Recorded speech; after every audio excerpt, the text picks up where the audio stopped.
ओम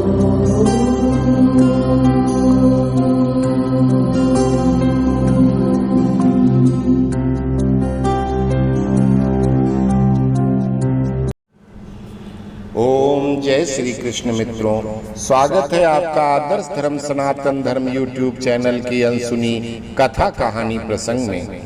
आप लोगों ने हमारा एक वीडियो चार चरण धरती चले चार चले अध बीच साझे की खेती भाग 1 देखा था, जिसमें हमने एक कविता के माध्यम से ये बताया था कि भगवान श्री कृष्ण से मिलने भगवान शिव कैलाश से द्वारका जा रहे हैं और पूरे परिवार के साथ पैदल चले जा रहे हैं। शेर, बैल, मोर, चूहा सभी वाहन वहां जाने से मना कर देते हैं, इसलिए शिव परिवार पैदल ही चला जा रहा है। रास्ते में गणेश जी थक गए और आगे चलने से मना कर देते हैं, तो माता पार्वती के कहने पर शिव जी को उनको गोद में उठाना पड़ता है और इस तरह से भगवान शिव गजमुख को, जो काफी पेटू और वजनदार भी हैं, को कंधे पर चढ़ा के बेचारे पति देव पत्नी की आज्ञा का पालन करते हैं। यह देखकर कुमार कार्तिकेय भी अपनी माता से बोलते हैं कि मुझे कोई प्यार नहीं करता, तो माता उनको थोड़ी देर तो गोद में उठाती हैं और बाद में शिव जी के ऊपर ही चढ़ा देती हैं। अब दोनों बच्चे एक इस कंधे पे एक उस कंधे पे उठाए उठाए भगवान शिव बेचारे द्वारिका की तरफ चलते हैं। अब उससे आगे तो गिरते पड़ते रुकते थकते चारों प्राणी चलते हैं, कुछ दिन नहीं हफ्ते बीते चलते चलते बस चलते हैं। चलते चलते छाले पड़ गए पैरों में सूजन आई है, पैरों में सूजन आई है। भगवान कृष्ण की नगरी द्वारिका दूर से पड़ी दिखाई है। शिव जी बोले देखो गौरा, वो सामने है सुंदर नगरी, अब तो बोलो ये चले उतर बैठा जैसे जल की गगरी। फिर चारों ने जल पान किया, वहीं नदी गोमती जब आई, जल पीकर फिर स्नान किया, संतुष्टि हृदय में तब आई। जल पीकर सब संतुष्ट हुए, मोदक का भोग लगाया है। भर पेट तो मोदक मिले नहीं, बस स्वाद स्वाद का पाया है। भर पेट तो मोदक मिले नहीं, बस स्वाद स्वाद कुछ पाया है। मोदक खाकर मातु के हुए प्रसन्न गणेश, शिव जी भी संतुष्ट हैं, बोझ नहीं अब शेष। आगे बढ़कर सब चले पहुँचे कृष्ण के द्वार, कान्हा ने अगवानी की डाल गले में हार।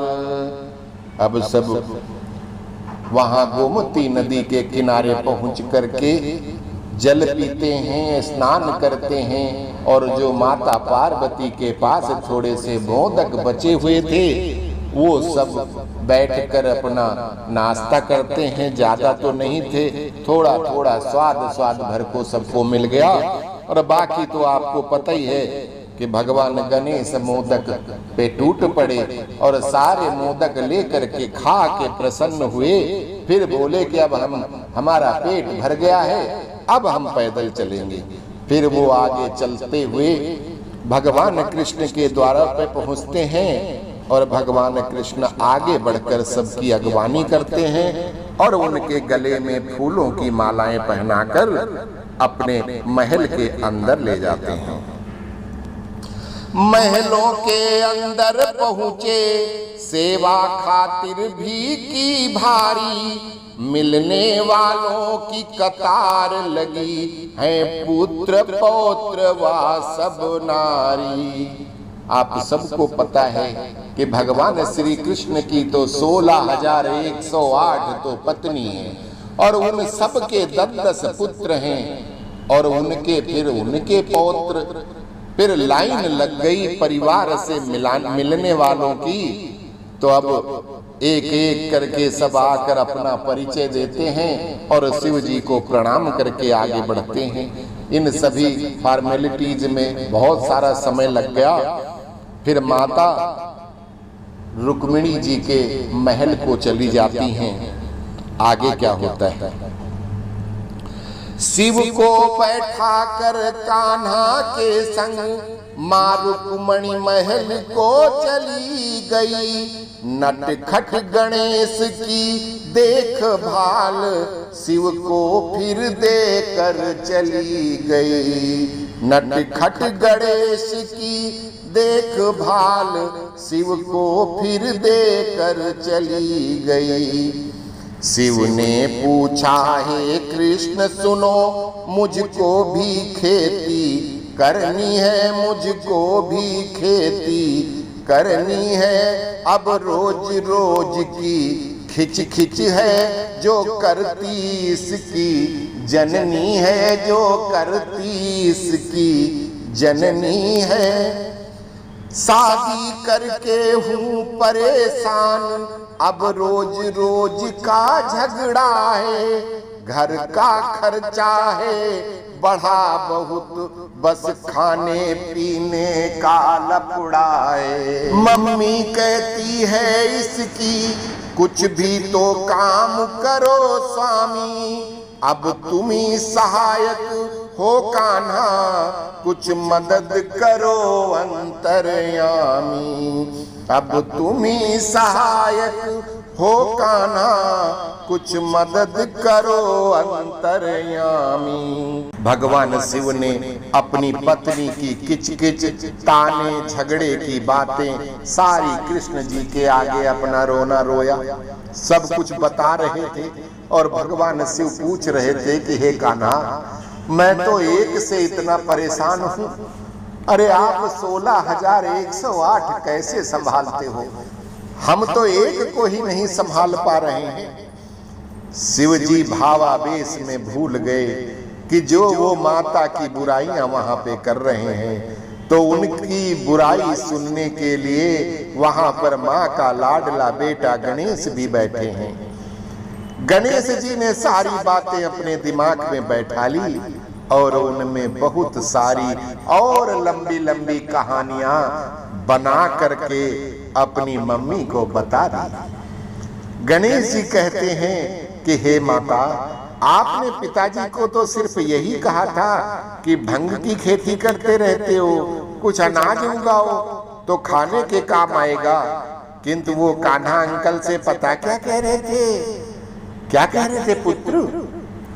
नहीं, मैं आपको नहीं बताऊंगा, बता दूंगा तो पिताजी मेरी खटिया खड़ी कर देंगे।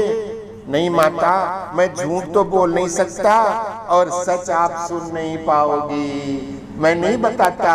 Tilly lily. और गणेश जी कुछ तो बताते हैं फिर नहीं बताते हैं, जोड़ घटाना लगा करके माता को इतना क्रोध दिला दिया कि माता पार्वती सीधा दंदनाती हुई कृष्ण जी के पास पहुंच गई।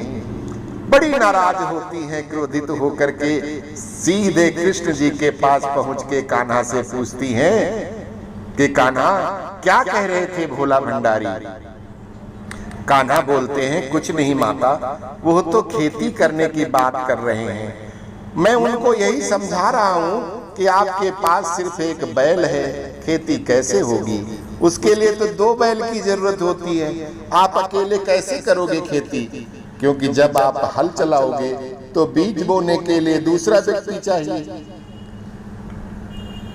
आपके पास कोई आदमी तो है नहीं, भूत प्रेत हैं और वो से ये सब काम होने वाले नहीं। और फिर आपने कभी कोई काम भी नहीं किया।